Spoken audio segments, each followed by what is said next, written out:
Welcome student, मैं विकास जटिया। आज मैं कक्षा 10 अध्याय 1 प्रश्नावली 1.2 उदाहरण क्रमांक 5 आपको सिखाऊंगा।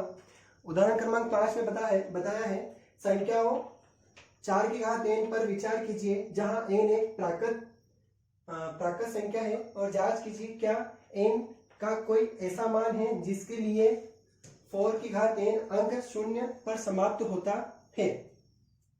यदि किसी n के लिए संख्या 4 की घात n शून्य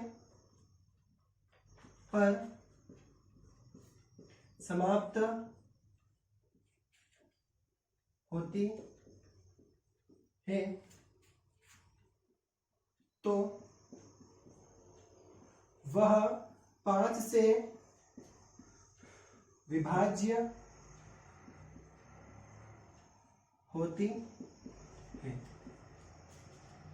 देखिए प्रश्न में बता रखा है कि अगर मान लो ये 4 की घात n अगर n की जगह अपन कोई वैल्यू रखेंगे और वैल्यू रखने के बाद में उसको हम हल करेंगे तो उसका मान अगर किसी ऐसी संख्या का मान है जिसके पीछे क्या हो, 0 हो। जैसे मान लीजिए कि 4 की घात n की जगह मैंने कोई संख्या रखी और वो 4 की घात n का मान ऐसा कुछ आया जिसके पीछे क्या हो, 0 हो, तो यह पूरी संख्या 5 से विभाज्य हो सकती है। 5 से विभाज्य हो सकती है क्योंकि 5 का डिवाइड करेंगे तो 5 से विभाज्य होगी, लेकिन यह असंभव है। यह असंभव है क्योंकि 4 की घात n का अभाज्य गुणनखंड एक अभाज्य संख्या 2 होगी।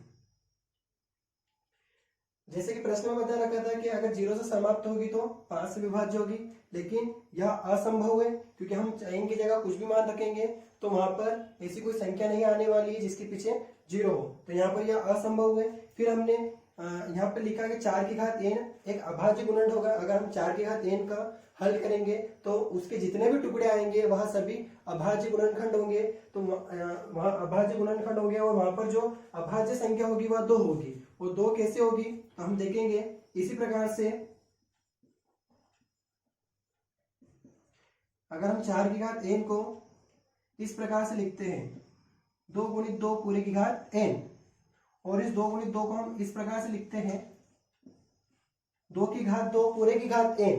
और आपको जैसे पता है कि अगर घात के ऊपर घात होती है तो उन दोनों घातों का गुणा हो जाता है, तो यहाँ पर 2 की घात 2n होगा।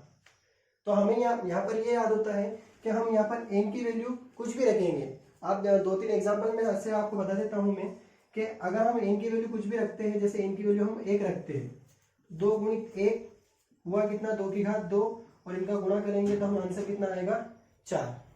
आगे देखेंगे अगर हम n की जगह 2 रखते हैं तो 2 की घात 4, 2 को 4 बार लिख के गुणा करेंगे तो हमारे पास में आंसर 16 आएगा, है ना। तो हमें यहाँ पर ये पता होता है कि हम अगर n की वैल्यू कुछ भी रखेंगे तो वह संख्या 2 से तो 100% विभाज्य होगी, और 2 क्या है, अभाज्य संख्या है, तो 2 की घात 2n में 2 अभाज्य संख्या होगी। तो यहां हम लिखेंगे कि 2 की घात 2n में 2 के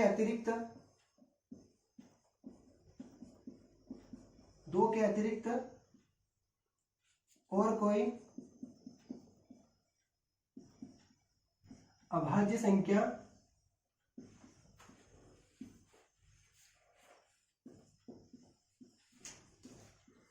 नहीं है। अतः हम कह सकते हैं कि 4 की घात n शून्य पर समाप्त शून्य पर समाप्त नहीं होगा।